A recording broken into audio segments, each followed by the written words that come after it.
Malawi Today.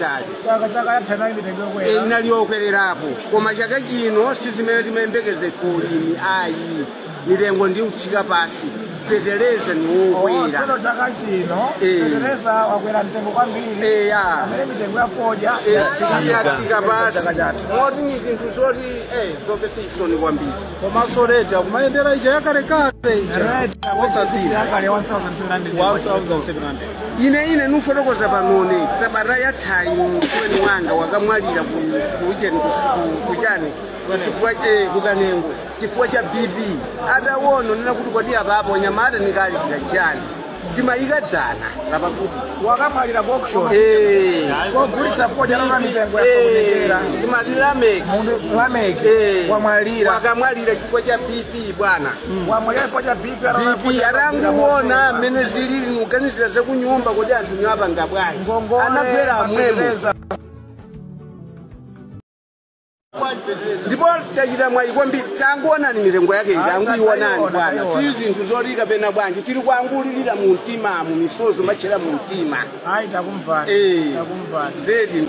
Pamene Dzulo Kabambe anapita ku Auction Holdings Limited ku msika wa foja ku Kanengo, anakayendera alimi osiyanasiyana amene akugulisa foja wawo kumeneko, ndipo ena mwa madando amene apereka alimi amenewa ndi amene mwamvawa kuti chifukwa cha kutsika kwa mitengo zikupangisa kuti anthu ataye chikhulupiriro ku ulimi wa foja. Komanso yafika saizi yonena kuti mkulu wina wache akuti lameki mpaka anamwalira chifukwa choti BP yache inashuta atapeza kuti mitengo ya foja ndiyotsika, ndipo poganizira kuti anthu amene ankamugwirira ntchito aganyo akapasa chiyani iyetu anangogwa nkumwalira. Ndi mmenemo ndi mmene adayendera Dzulo Akabambe. Koma palinso nkhani ina imene yangochitika kumene yokhuzana ndi ulendo umene wa Akabambe.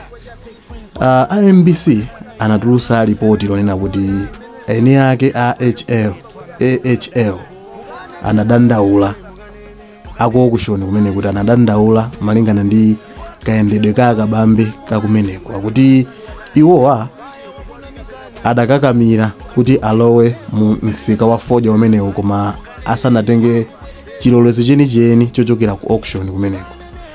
Akuti akanadikira kaye kuti a auction awaloleze kuti alowe mkati mmenemo, koma iwo sadafune kudikira zimenezo, kotero kuti achitetezo awo anayamba kugwirana ndi alonda akumeneko mpakana adawagonjesa mpakana Akabambe anapezeka kuti alowa mkati mmene mwansika menemo.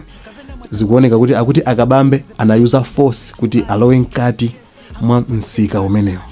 Nde ainu ake aku auction adandaula akuti ntchitidwe imene anapanga Akabambe si wabwino. Koma inuyo maganizo anu ndi otani?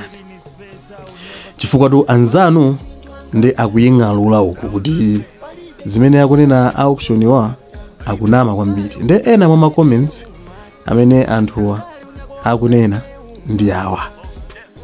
Ndipo mu comment yathu yoyambirira hawa akunena kuti akalowe uyo UTM should be disqualified. Akuti Kabambe akuyenera kukalowa kundende ndithu chifukwa choti aphwanya malamulo. Ena awa ndi akunena kuti but reporting this won't stop his followers to vote for him. Akuti inuyo kuti ngakhale akupereka malipoti amene wa MBC koma sikuti anthu omusatira ndangakakaniyo kuvota chifukwa niyo mwayankhula zimenezi kuti mumuyipise mbiri Kabambe. Nde zoyankhula ndi zambiri, ma comments alipo ochuluka kwambiri, koma ifeyo panopa tizangwerengapo ochepa kwambiri kuti video imeneyi isatalike, komanso kuti uthenga umenewu muomve ndithu momveka bwino. Nde tipitirize kuona ma comments ena amene ena akuyankhula akuti bwanji awa akuti mukulenga tu magayi. I thought everyone has an access to see how tobacco is progressing. Akuti mukulenga kwambiri makosana, mukulenga kwambiri chifukwa simungawalese ma citizens kuti azikaona mmene msika ukuyendera. Nde amenewa akuyankhula modelomo. So Malawian citizens can be denied to see what's happening in there. Akuti kutere ku Amalawi ataso kumakanizidwa kuti asamakaone nawo mmene msika ukuyendera kumeneku. Amenewa ndi funso limene kuwafunsa amenewa Auction Holdings Limited kuti kodi inuyo mukuwalesa Amalawi kuti asamakaone nawo mmene msika ukuyendera. Koma ndikukhulupirira kunena kuti Akabambe ni munthu wodziwa bwino zinthu, sikuti zimene zangachite ndithu kuti mpakana kulowera force kumene kumpakana ndikapanga zonse zimene amafuna kumene kuku osawayitanira apolisi. Ndikhulupirira kunena kuti ine mukuona kwanga ni mmenemo. Koma tiyeni tipitirire kuona ma comments ena amene anthu ali nkuyankhula kumene kuku ku comment section ya MBC makamaka pa nkhani imene yokhuzana Akabambe ndithu. Tiyeni ndione awa kuti bwanji. Awa kuti that's a market, everyone is free to enter, thank you. Nditodi amene wakutera kuti Kabambe, my president, wanted to see his tobacco bells as a big farmer. Amene akutero ndithu kuti ayi Akabambe tunawonso anapita kumene kukaona mabelo akuti aluyenda motani kumene kuku. Nde enawo ananena comment imene kunena kuti ayi umene utundi msika wina aliyense ali ndi ufulu ndithu okalowa kumene kuku ndikuona kuti kukuchitika zotani.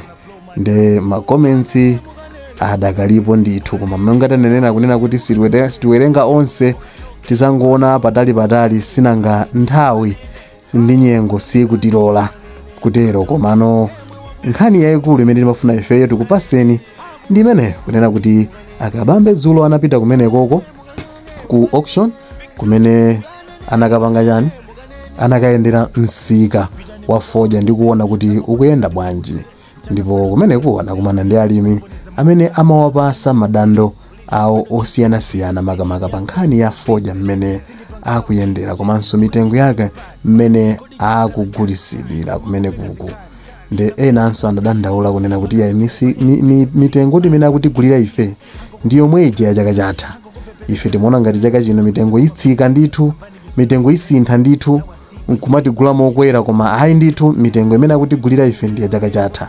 Nde Akabambe anakazionera okha kumeneko, koma mphuno salota nkhani nkubukanso kunena kuti ayi Akabambe tu kunoko munalowa tisanakuvomereni kunena kuti inuyo mukuyenera kulowa mkati muno. Nde inuyo munazilowesa nokha, palibe amene anakupasani chilolezo.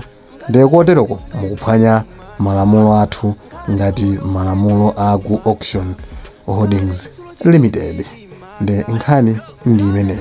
Koma ngati mukungotipeza kumene ino ndi Malawi lero, tingokupemphani kuti kupanga subscribe, comment, kupanga like komanso kupanga share ndikofunikira kwambiri kuti zambiri zimene ndimamwenya pano zisamakuphonyeni. Nde tibwereso nthawi ina kukupasaninso video ina, koma padakali pano tingoti mwakoma nonse. Zikomo.